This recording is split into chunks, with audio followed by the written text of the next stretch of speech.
Hey guys, so today I'm just going to be talking about good health and well-being as a sustainable development goal. And so yeah, my name's Zach, and that's kind of what we're just going to be going through today.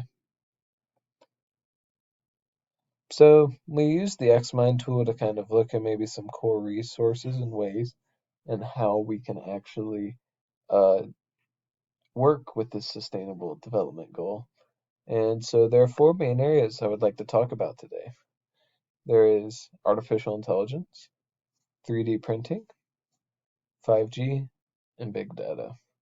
So one of the really cool ones that two of the really cool ones that kind of go hand in hand are 5G and big data, and they really go hand in hand in just how one provides a database for users, the other one provides a solid network to be able to allow different doctors or different health professionals to share information.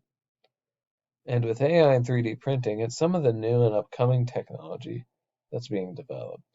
So with AI, different AI and artificial intelligence can give us information and different perspectives on different health approaches. Whereas 3D printing can provide a lot of different avenues for things like such as prosthetics or different other health things that even doctors are still experimenting with today. So here's just a basic overview of good health and well-being. So right now, here are just four base statistics that I wanted to cover. So right now, there are 7 million children without vaccines. And just wanting to share, like, so these are some of the more broad ways and different goals that good health and well-being want to touch on. 20 million people are treated for tuberculosis, which is actually half of the global goal when there's needed to be 40 million treated. And then we have the next statistic talking about children below the age of 5. There was actually 5 million deaths among that age group, so which is terrible. And then we have in 2020, thanks to COVID-19 and other factors, we had an increase of anxiety and depression by 25%. And so we're going to see this kind of played out across the globe.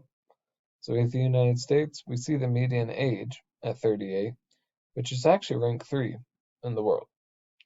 Then we have the population growth declining, so which is actually very interesting, considering the population problem that we face sometimes and that we see.